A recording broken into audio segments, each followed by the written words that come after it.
Bonjour à tous et soyez les bienvenus sur Nienko TV. Pour les plus fidèles d'entre vous, c'est-à-dire les abonnés de la chaîne, vous savez que c'est la deuxième vidéo qu'on fait sur le corneau.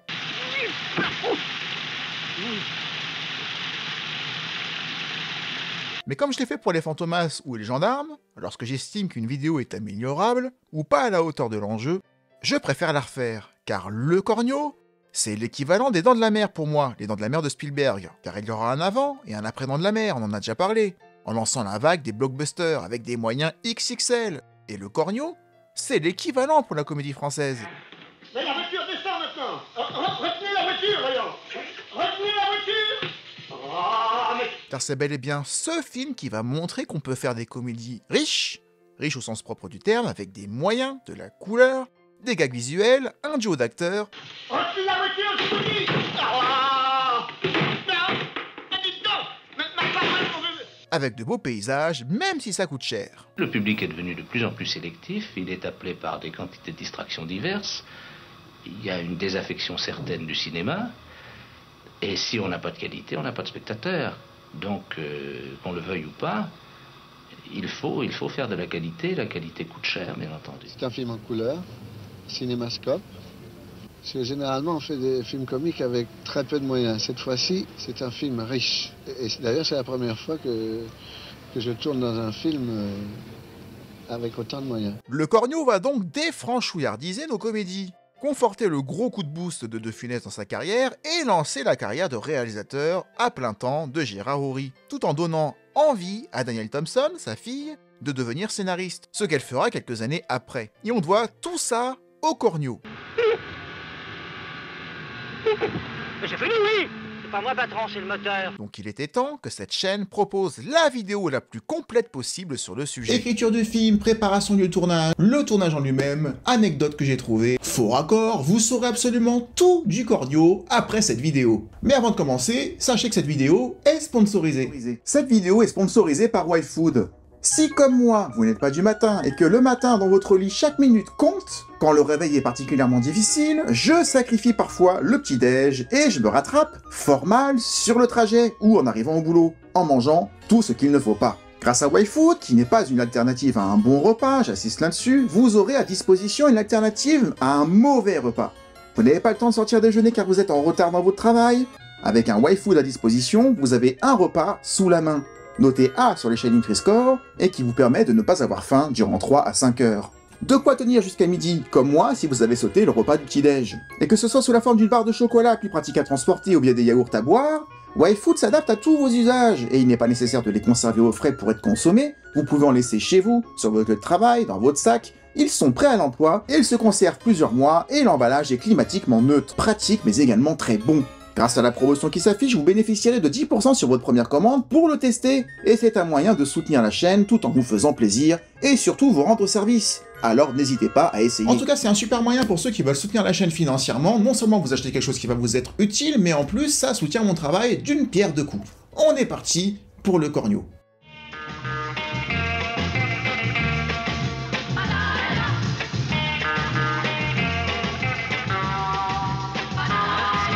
Il est difficile de se dire de nos jours qu'en 1964, prodigieuse année dont on a parlé plusieurs fois, que Louis de Funès et Bourvil avaient commencé leur carrière à peu près en même temps. Bien que Louis de Funès ait tourné le double de films que son partenaire, pour beaucoup moins de résultats, là où Bourvil est rapidement devenu tête d'affiche, mis en lumière entre autres par ses chansons. La tactique du gendarme, c'est de bien observer sans se faire remarquer. Bourvil et De Funès, qui s'étaient déjà croisés en 1955 sur le tournage des Hussards, de Alex Joffé, et surtout on en a parlé sur la chaîne, sur le tournage de la traversée de Paris en 56, avec Jean Gabin, entre autres dans une scène devenue culte à jamais. Et moi, allez-vous-en. Et moi, et vous. Ben, on avait dit 450. On avait déjà donné 5000. La caisse est fermée. Allez hop, démerdez-vous. Quant à Gérard Houry, c'est un homme perdu au début des années 60, car à la base comédien, souvent dans des rôles de vilains, il voulait pourtant jouer des rôles comiques, et il n'est pas encore confirmé en tant que réalisateur, n'ayant pas encore connu le succès en la matière.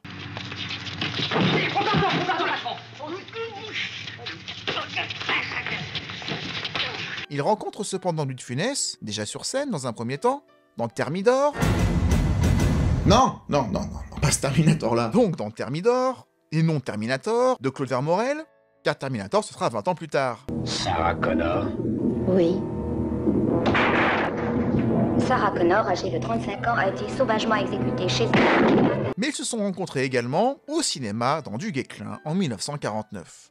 Je vous ai réunis pour que nous choisissions ensemble le meilleur capitaine de notre armée. Je connais l'Espagne. C'est un pays sec, comme un nombril de couleuvre. C'est pour ta panse que tu crains? Elle n'a pourtant rien à perdre.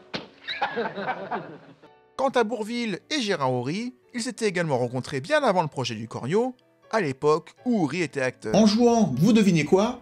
Un mauvais garçon. Un mauvais garçon dans l'adaptation au cinéma de Passe-Muraille. Mais non, pas celui-là non plus, oh là là, je l'aime bien, mais quand même.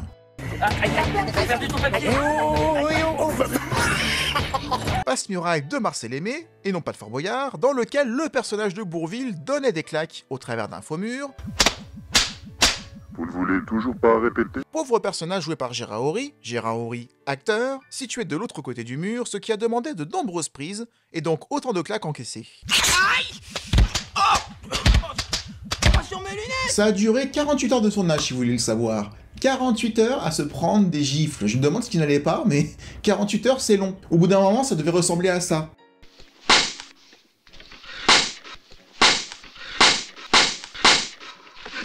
Bourvil jouera également le mari de Michel Borgan, la propre femme de Gérard Houry dans Le Miroir à deux faces, coécrit par Gérard Houry lui-même. Oh, comme c'est bizarre. Tout ça pour dire quoi? Que De Funès et Bourvil se connaissaient, que Bourvil et Houry se connaissaient, que Houry et De Funès se connaissaient, je crois que je l'ai fait dans tous les sens possibles, et donc le Cornio avec ces trois-là n'est pas le fruit du hasard. Oh, bah tiens, je vous en donne un, tiens, je vous le donne. Hein? Merci. Et alors, il reçoit un télégramme, Non, je vous l'enlève parce que vous ne m'écoutez pas. Voilà, bon. En 1962, Gérard Houry, toujours à la recherche du sens à donner à sa carrière, tourne Le crime ne paie pas. Un film à sketch dont le dernier permet à Louis de Funès de jouer le seul rôle comique du film et d'exprimer même furtivement son talent. Et c'est lors d'un déjeuner au réfectoire, durant le tournage, que Louis de Funès assurera à son réalisateur que sa place n'est pas ici, et qu'il ne parviendra à s'exprimer pleinement que via la comédie, car il était un auteur comique avant toute chose, et qu'il était temps qu'il l'admette. Il y a quelqu'un? Non, il n'y a personne. Ah bon? Ce conseil va changer la vie de tout le monde. Gérard Houry, ayant besoin d'argent, entend parler par l'un de ses amis de la marine d'une histoire qui l'amuse et qui ferait selon lui un bon sujet de film. L'histoire était celle d'un navire cargo durant la Seconde Guerre mondiale, qui torpillait des vaisseaux ennemis, incognito, cachés sous une fausse couverture d'un navire bordel. Il travaille sur l'adaptation avec un autre homme important dans la vie de Gérard Houry, Marcel Julien, écrivain, scénariste et même patron de télévision. Mais le projet n'aboutira pas. Mais ils apprécient leur collaboration. Ils rebondiront rapidement avec un autre fait divers, cette fois-ci une affaire qui avait secoué toute la presse à l'époque. L'affaire Jacques Angelevin. Ce dernier, présentateur télé, avait été arrêté alors qu'il voyageait vers les États-Unis par bateau, dans une voiture luxueuse et décapotable, qui avait attiré l'attention, et avec plusieurs kilos de cocaïne tachés dans les portières dans la carrosserie du véhicule.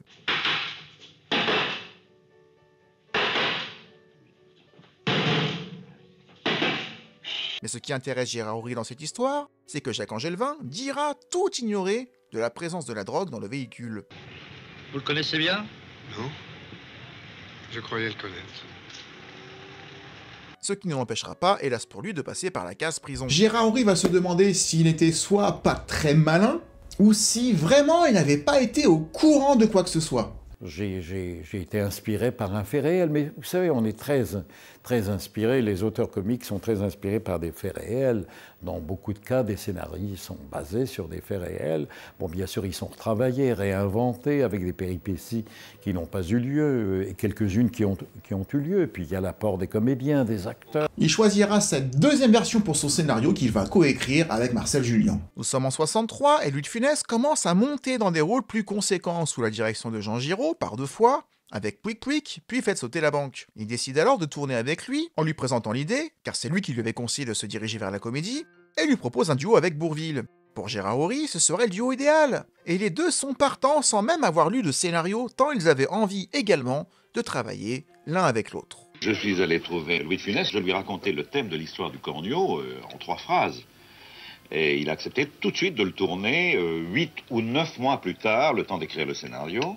Et c'est là que nous sommes mis d'accord pour aller proposer ensemble à Bourvil l'autre personnage, le personnage du naïf, puisqu'il y avait le naïf et l'autre personnage qui avait accepté de jouer Louis, et que Louis était enchanté de tourner avec Bourvil et que ça amusait beaucoup Bourvil de tourner avec De Funès. La présence d'un autre acteur comique dans un même film ne vous gêne pas? Ah non, au contraire, ça épaule terriblement le film. Enfin, et puis nous sommes deux natures tellement différentes, on se complète très bien. Oui, voilà. Pronto, oui. Alors que Louis de Funès tourne le modeste gendarme de Saint-Tropez et qu'il doit entamer le tournage du Cornio début août, Louis de Funès estime qu'il a le temps de jouer entre les deux dans Fantomas, sachant que Bourvil avait refusé le rôle du commissaire Juve afin de prendre des vacances, car pour Bourvil, les vacances d'été en famille, c'était indispensable. Sachant qu'en plus, et malheureusement il pouvait pas le savoir à ce moment-là, mais il lui restait plus tellement d'été à vivre. En parallèle, Gérard Houry écrit le scénario du Cornio avec Marcel Jullian durant, non pas 9 mois tel que c'était prévu, mais durant 20 mois. Afin que le film soit parfait. Et il est épaulé par Daniel Thompson, jeune marié de 23 ans à l'époque et vivant à New York, qui assistait de temps en temps, furtivement, à l'écriture. Mais c'est bien elle qui, par exemple, trouvera l'idée du téléphone dans la voiture, une invention très récente en 64. Ah ben ça marche. Oui, pronto. Et elle imagine de ce fait la scène des deux voitures à la station-service, dont les deux occupants se téléphonent alors qu'ils sont pourtant stationnés à côté. Ah ben c'est rigolo, maintenant je vous entends très bien. Comme si on était tout près l'un de l'autre. Eh ben ici aussi il fait chaud, hein. Pour une première scène écrite, c'est un coup de maître. Mais pour l'instant, le Cornio est un projet, et un projet qu'il faut financer. Et à l'époque, faire un film aussi coûteux avec un duo d'acteurs qui n'a jamais rien prouvé ensemble, eh ben c'était pas gagné, même si aujourd'hui ça peut paraître ridicule. Et Gérard Houry était intransigeant sur ce point, le film sera en couleur, et toute l'équipe devra réellement être du voyage de Naples à Bordeaux, comme le prévoit le scénario du film. De Naples à Bordeaux. Oh, c'est un joli voyage, ça. Et un tournage itinérant où il faut loger tout le monde à différents endroits et transporter tout le matériel, et équiper les voitures spécialement pour filmer sur la route, cela coûte cher. Alain Poiret de la Gaumont acceptera à une condition, ou plutôt deux, tourner en noir et blanc pour réduire les coûts, et ne pas tourner en Italie, mais plutôt en Espagne. Il lui dit qu'il veut tourner donc en Italie et en couleur, et son producteur lui dit, ben oui, mais moi, en Italie c'est trop cher, en couleur c'est trop cher, on va tourner en noir et blanc et en Espagne. Donc il sort de là très déprimé, parce qu'il ne veut pas céder, et c'est un moment clé de sa vie, je pense, parce qu'il aurait pu dire oui, il aurait pu dire, après tout, je veux faire mon film, personne d'autre ne va partir avec moi dans cette aventure. Je n'ai jamais fait encore un film qui a été un grand succès. Gérard Houry aura donc une proposition de Robert Dorfman qui, contre toute attente, lui, souhaite prendre le risque et le suivre dans les conditions imaginées par Gérard Houry. Il traverse la rue et là, il tombe sur un autre producteur qui s'appelle Robert Dorfman, qui est un producteur très célèbre, qui a produit Jeux interdits de René Clément. Comment ça va? Qu'est-ce que tu fais? Ben, j'ai ce projet, mais je sors de la Gaumont et ils ne veulent pas le faire comme je veux, et voilà comment je veux le faire. Et Dorfman lui dit, ben banco. Et quand je dis banco, c'est vraiment un mot de Dorfman, parce que Dorfman est un grand joueur. Et le budget initial du Cornio est donc fixé par Robert Dorfman, qui prend là un très gros risque au passage, fixé à 350 millions de centimes de l'époque. Au départ, en tout cas. Sachant que Bourvil avait à l'époque un cachet 3 fois supérieur à celui de Louis de Funès, mais c'était normal vis-à-vis de leur statut qui était très différent. Ce sera pas la même pour La Grande Vadrouille 2 ans après. Il m'en manque un. Il m'en manque un. Mais vous croyez? Oui. Lors de l'écriture du film, Louis de Funès participe parfois à des séances d'écriture. Et c'est chez Gérard Houry que Louis de Funès imagine longtemps en avance une scène entièrement muette et musicale qui sera dans le film. Afin d'exposer son idée, et de faire un exemple, il demandera à Gérard Houry de lui mettre une musique en fond, la première qu'il trouve, en l'occurrence le boléro de Ravel. Alors stop tout de suite, je vous arrête pour ceux qui n'ont jamais compris depuis 2 ans. Et j'en ai eu des commentaires, j'en ai eu au moins 50. Avant d'écrire que c'est pas le boléro de Ravel, mais que c'est la tarantella. Je reprécise à nouveau que je parle du moment où ils ont imaginé la scène chez Gérard Houry. Et désolé s'ils n'ont pas gardé le boléro de Ravel, mais ça devait manquer d'un petit peu de peps. Donc sur le tournage, ils ont choisi autre chose. Mais moi, je vous parle de ce qui s'est passé en privé.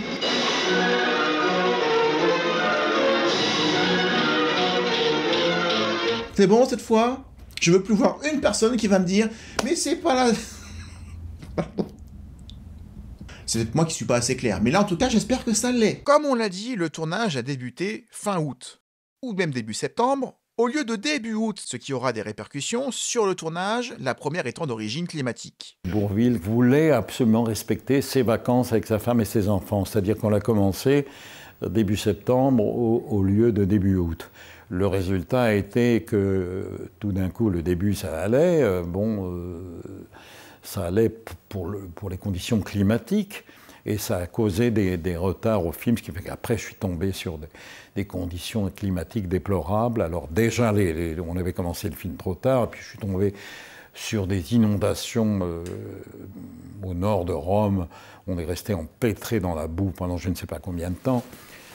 Le film a pris du retard, il a coûté beaucoup plus cher que le budget prévu, sans qu'on puisse imaginer une seconde qu'au moment où on le faisait, qu'il puisse avoir la carrière qu'il a eue. Alors j'avais un producteur remarquable qui était Robert Dorfman, qui ne s'est pas découragé malgré les coûts qui augmentaient. Et donc cette voiture verte a été empruntée par le fils du premier assistant, qui est un jeune de 15-16 ans, et qui est parti en Java dans Rome. Il a démoli la voiture. Il s'est cassé la jambe.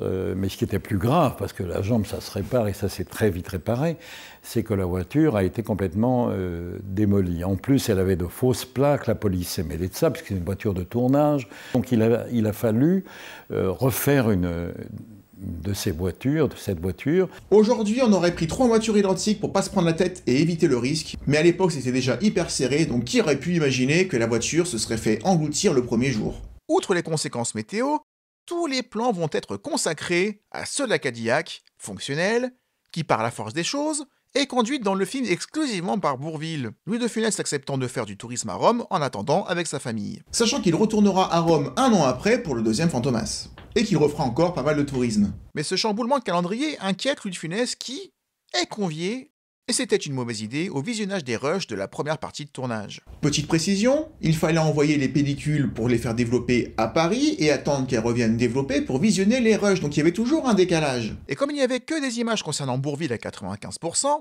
Louis de Funès et son épouse, qui veillaient également à ses intérêts, quittent la projection en silence. Je m'en vais comme un prince. J'ai fait l'erreur de dire tout le monde vient voir les rushs. Or, il y avait 95% sur Bourvil dans sa voiture blanche et pratiquement rien sur la voiture verte avec de Funès. Ce n'est que le lendemain que Gérard Houry est convié dans la chambre d'hôtel dans laquelle ils séjournaient tous. Pour info, puisque j'ai décidé de revisiter cette vidéo en donnant plus d'anecdotes, sachez que l'hôtel dans lequel ils étaient à Rome, c'était l'hôtel Résidence Palace. Je sais pas s'il existe toujours, mais c'était celui-là à l'époque, pour ceux qui veulent y aller. Et ben voilà, j'ai bien regardé cette nuit le plan de travail, j'ai relu le script plusieurs fois, et voilà le diagramme que j'ai fait. Alors il a déployé des feuilles où le rôle de Bourvil était des pastilles vertes et le sien des points rouges, et il y avait très peu de points rouges et beaucoup de points verts. Alors il a fallu à ce moment-là lui expliquer que Bourvil avait surtout dialogue et lui des choses visuelles, ce qui est le cas. Ce qui était vrai, hein. Écrire sur un scénario, Saroyan répare sa voiture en musique devant les garagistes qui ne feront rien.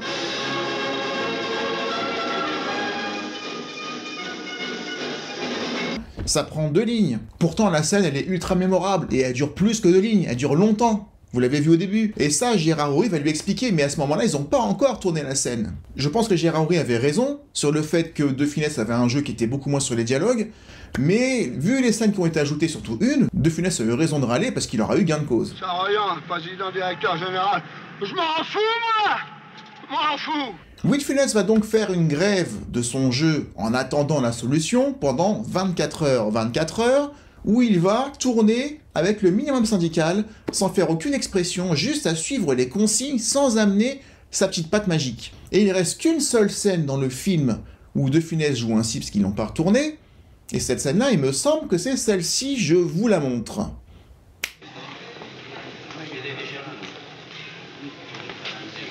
Le garage, c'est à gauche ou à droite? La prima sinistra, signore. Honnêtement, si on le sait pas, on voit rien du tout. Parce que même un De Funès à 10%, ça fonctionne. Résultat, Gérard Houry va écrire 2 scènes supplémentaires pour son comédien, dont une, sans aucun dialogue ou presque, mais qui sera tout aussi marquante que le reste, à savoir la scène de la douche.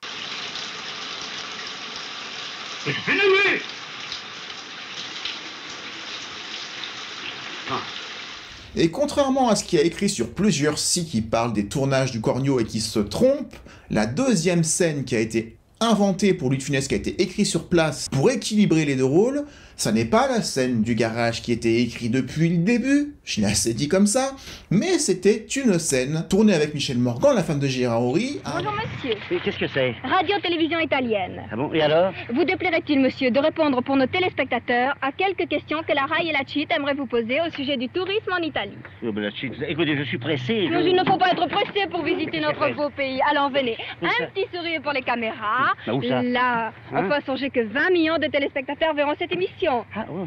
Voilà. Une scène qui dure un certain temps, qui n'a aucun intérêt, qui n'a aucune utilité, qui n'a pas été gardée au montage et que je trouve pas terrible pour le coup. Où allez-vous?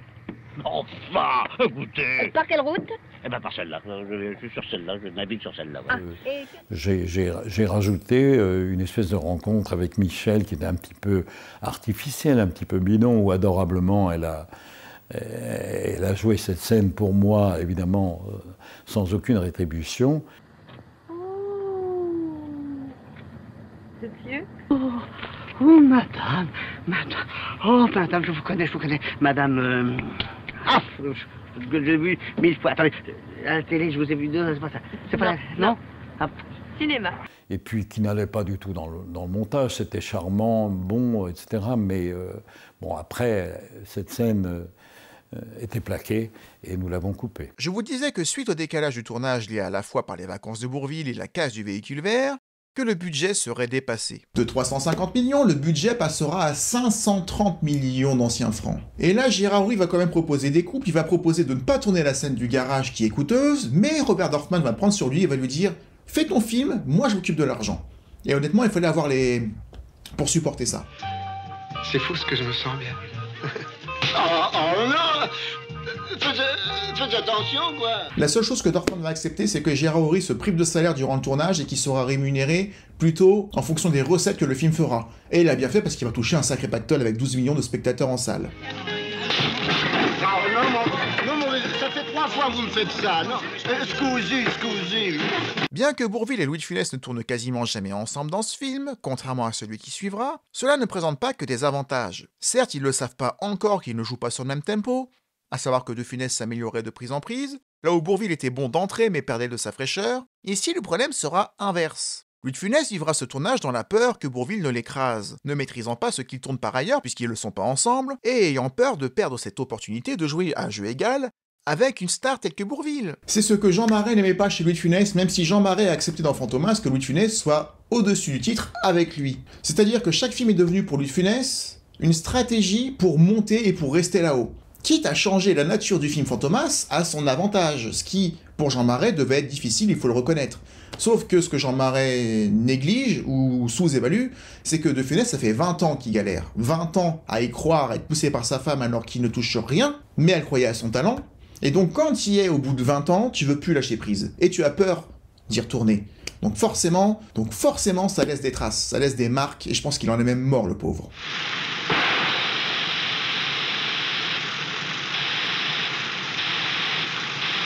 Et Madame de Funès, qui était son agent depuis, veillait tellement aux intérêts de son mari que ça énervait souvent. La preuve, c'est que sur le tournage du Cornio, à un moment donné, elle a dû s'absenter pendant 8 jours du tournage, et donc elle ne voulait pas laisser seule son mari avec Bourvil, parce que De Funès et Bourvil ne tournaient pas ensemble, donc De Funès se sentait un peu seul et n'avait pas confiance sur le fait qu'il puisse s'en sortir face à Bourvil à l'écran. Donc, devinez qui va appeler un duo de comédiens que vous connaissez bien. Un jour, je reçois un coup de téléphone de Jeanne, il tournait le Cornio en Italie, qui me dit « Écoutez, mon petit Michel, je vais être obligé de remonter à Paris pour mes affaires, et je ne veux pas laisser Louis tout seul. » Ah ben, je dis « Oui, Alors, j'ai dit à Gérard de vous donner un rôle et de vous prendre sous contrat pendant 8 jours à Menton, et de vous payer pendant 8 jours à Menton, et alors, donc, vous serez avec Louis. » Ah, je dis « Bon, alors on va être les babysitters. » C'est ça. Et on a tourné dans le Cornio, parce que Jeanne voulait remonter à Paris pour ses affaires, pour ses enfants et tout ça. Et on a tourné, on nous voit, je sais pas, on doit nous voir 1 minute et demie. Voilà, monsieur, ça y est. Mais où il est passé, vous? Comment il s'appelle déjà? Sarroyant. Monsieur Sarroyant! Monsieur Sarroyant! Parce que Louis avait besoin d'avoir quelqu'un autour de lui, et puis Jeanne ne le quittait jamais. Et puis, on peut le dire maintenant, Louis avait eu très peur de Bourvil. Et il disait, l'impression qu'il va m'avoir. Il avait peur. Il pensait que Bourvil allait le rouler dans la farine, aller sur l'écran, quoi. Et Jeanne lui disait, mais non, non. Alors bon, on est descendu, on l'a fait rire, et il me dit, ah, Bourvil, j'ai dit, mais non, attendez, Louis, vous avez deux comiques différents, vous allez vous compléter, mais il va pas vous bouffer des petits pâtés sur la tête. Ah non. Et donc, après, quand il a vu le film, il s'est aperçu que chacun jouait sa partition merveilleusement. Nous, ils se sont entendus merveilleusement dans la grande vadrouille. Après, c'était formidable. Cette peur que Louis de Funès avait vis-à-vis de son partenaire n'avait pas échappé à Bourvil lui-même, qui, durant le tournage, ne disait rien à ce sujet. Il n'était pas inquiet pour son partenaire sur le fait qu'il s'en sorte dans ses propres scènes, car son personnage était bon. Et ce que De Funès ne sait pas encore, c'est que Bourvil acceptera que le nom de son partenaire soit à la même hauteur que le sien, sur l'affiche. Ce qui était très clair de sa part, c'est ce qui va apaiser la deuxième partie de tournage, donc il n'y a plus de problème de tension et d'égalité entre les rôles, juste du plaisir, qui sera complètement reconduit sur la grande vadrouille dont on a déjà parlé. Et De Funès en fera autant pour Coluche 11 ans plus tard avec L'aile ou la cuisse, ce qui était tout aussi classe. Oh, ça va, écrase. Oui, c'est exact, excusez-moi, monsieur le commissaire. On a vu ce qui s'est passé à Menton, donc on se rapproche du but, de Bordeaux. Lieu des événements de la fin du film, mais c'était pas à Bordeaux qu'aura lieu la scène finale, mais à Paris. Nous sommes le 7 décembre 1964, c'est la 12e semaine de tournage alors qu'il y en avait 8 de prévus, qui est le départ du film, c'est la première scène qu'on voit, mais c'est la dernière à avoir été tournée, la fameuse scène de la 2 chevaux. Cette 2 chevaux avait été trafiquée par un type tout à fait extraordinaire des effets spéciaux, il s'appelait Pierre Durin. Et nous étions convenus qu'elle se désintégrait totalement en 4 secondes. Il y avait plusieurs grosseurs de plans sur cette voiture qui se désintégrait parce qu'il aurait fallu très très longtemps pour la reconstruire, remettre les boulons explosifs, 250 boulons explosifs, il fallait la reconstruire, mais ça s'est très bien passé. S'ils avaient foiré la scène, il aurait fallu 1 mois pour remonter la voiture avec les boulons et recommencer. Vous imaginez la tête du producteur si on lui annonce qu'il faut encore ajouter 4 semaines? Et en plus, les deux se sont permis d'improviser sur cette scène, qui était ultra risquée, ce que je trouve absolument génial. C'est bien digne de ces deux-là. Ce qui était formidable, c'était une réplique. Une réplique. Et il n'y avait plus rien, elle était par terre et il y avait Bourvil simplement avec le volant dans les mains. Et De Funès descendait, responsable de l'accident, descendait de la Rolls, arrivait vers lui, sur cette voiture totalement à plat et démolie. Il y avait cette réplique superbe, je crois, qui a été improvisée d'ailleurs. Il lui disait « Qu'est-ce qu'il y a? Qu'est-ce qu'il y a ?» Comment qu'est-ce qu'il y a, disait l'autre, Bourvil avec son volant dans les mains. Comment vous voyez bien ce qu'il y a maintenant? Elle va marcher bien moins bien, forcément. Qu'est-ce qu'il y a? Qu'est-ce qu'il y a?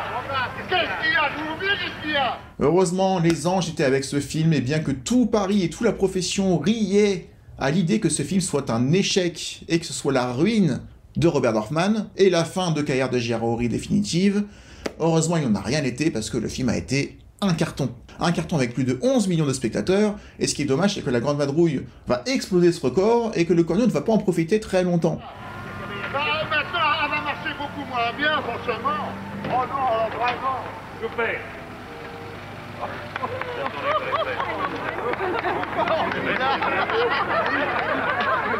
Mais c'est génial, dans les deux cas. Le budget éclaté du film à 530 millions d'anciens francs va être rentabilisé en 3 semaines d'exploitation en salle. C'était rien. Et ça va fermer la gueule de beaucoup de monde. Et c'est bel et bien le Cornio et non la Grande Vadrouille qui vont avoir un impact énorme sur les carrières de Gérard Horry et de Louis de Funès qui sont pleinement lancés, là où Bourvil n'en avait pas besoin, et où malheureusement il n'en avait plus pour très longtemps. Avant de vous parler du film, bien que vous sachiez complètement ce que j'en pense, voici les quelques anecdotes et faux raccords que j'ai trouvés, dont je n'avais pas encore parlé dans la vidéo. On va se la jouer un petit peu Michel et Michel. On est parti. Oh non, c'est une catastrophe.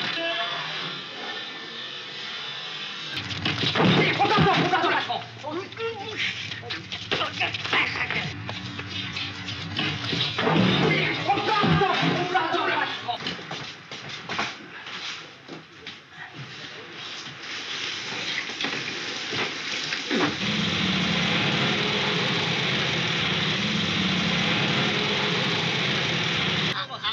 ici.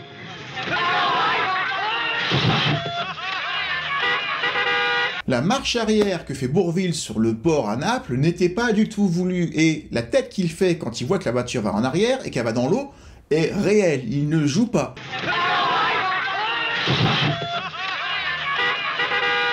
Heureusement, il y avait quelque chose derrière qui l'a empêché de tomber.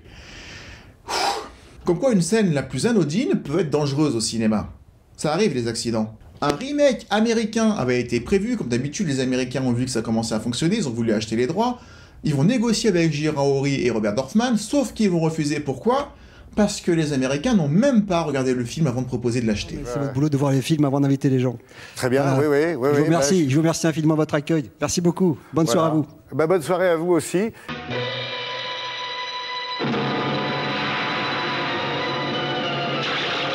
Lorsque Bourvil tombe de la falaise et qu'il est secouru par Ursula, ça n'est pas elle qui fait le plongeon du haut de la falaise, contrairement à ce qu'on pourrait croire. C'est un cascadeur français, parce que les cascadeurs italiens sur place ne voulaient pas le faire.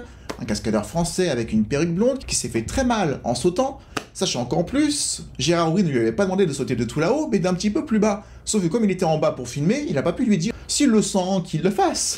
Et il s'est fait vraiment applaudir comme il le méritait, suite à cette petite prouesse.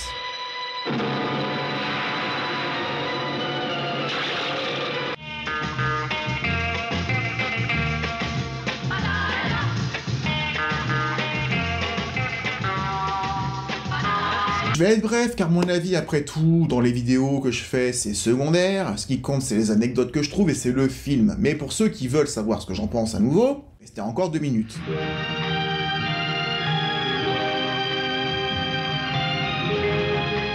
Le Cornio, c'est le De Funès qui me donne le plus le smile. Alors certes, je préfère l'interprétation de De Funès dans le 3e Fantomas, j'en ai déjà parlé plusieurs fois, mais le De Funès qui a peur dans le château hanté, je trouve que c'est ce qu'il a fait de mieux en termes de jeu, même si c'est pas le film que je préfère. Je préfère La Folie des Grandeurs sur le plan de la réalisation pure, pour un film de Gérard Horry. Je préfère Rabbi Jacob pour le côté humain du film, mais pour être de bonne humeur et me remonter le moral, le De Funès que je préfère regarder, c'est le Cornio. Non, je suis à fond sur le champignon, patron. Pas tarder à le rattraper. Mais ça fait 100 fois que tu me le répètes et je ne vois toujours rien. Y'a rien. Rien que le générique de Georges Delerue au passage me regonfle le moral. C'est une musique qui donne envie de s'évader, de partir en vacances, de voir des paysages. D'ailleurs, toute la musique du film est comme ça, et c'est super réussi. Rien que ça, déjà, ça te transporte.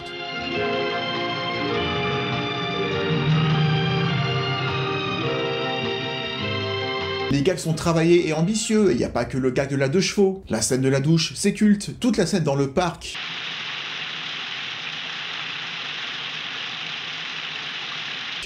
Avec la statue derrière De Funès.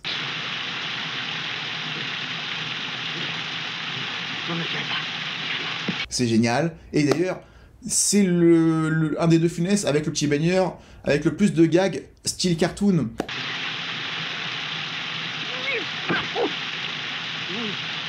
Au moment où De Funès et le bègue se cherchent dans le parc, dans les buissons ou dans l'arbre creux, ça, si c'est pas De Funès, ça passerait pas.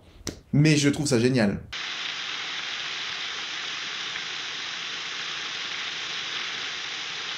J'adore cette partie du film, je crois que c'est ma préférée. La partie poursuite en voiture, règlement de compte dans le parc, puis garage. Tout ça, c'est le passage que je préfère dans le film.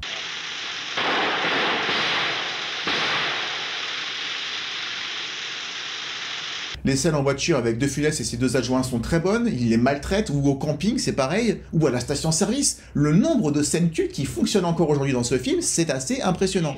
Ça, je te mouche, ça, je te mouche. Et puis ça, je te mouche. Voilà, t'as dit ça précieusement. Ça précieusement.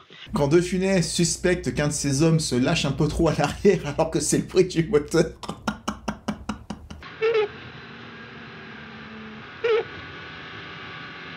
Le passage dans le parking de l'hôtel aussi, avec Bourvil qui cherche ses clés et qui est sur la voiture en hauteur avec l'échelle, mais retenez la voiture. Mais quel couillon. Il était génial. Bourvil aussi est génial dans ce film. En empoté, en gars qui se fait pas respecter. En fait, c'est le friendzoné, comme on dit aujourd'hui. C'est le gars qui a du charme, je trouve, mais qui à chaque fois se fait détourner sa nana par un autre. Et il le prend bien.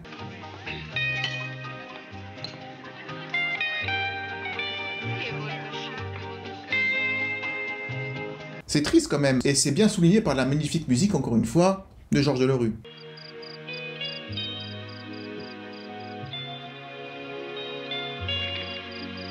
Quand il imagine qu'il va passer une belle nuit au camping alors qu'il se fait souffler sa nana par le bègue sans qu'il le sache, ou quand il dit adieu à Gina qui retrouve son fiancé. Adieu Gina, vous serez pour moi un bien joli souvenir d'Italie. Je vous souhaite beaucoup de bonheur. Les deux fois, c'est accompagné de la même musique, mais c'est des passages qui me mettent ma petite larme à l'œil.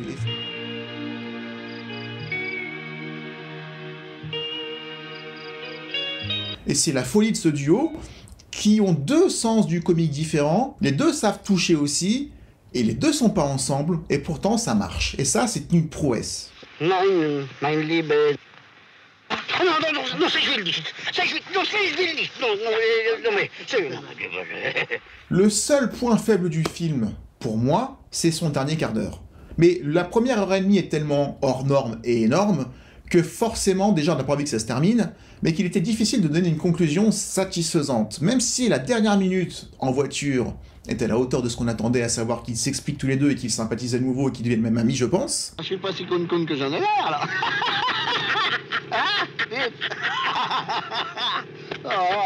Toute la partie qui suit le contrôle à la frontière à Menton, tout ce qui se passe en France, qui tient en un quart d'heure, c'est expédié comparé à la belle heure et demie qu'on avait en Italie. Mais voilà, c'est du chipotage, le dernier quart d'heure est plus faible que le reste, un peu comme la dernière 20 minutes de L'As des As qui n'est pas bon non plus. Je sais pas si Gérard Horry a des soucis pour terminer ses scénarios, mais ça reste du très haut niveau de notre comédie française, toute époque confondue.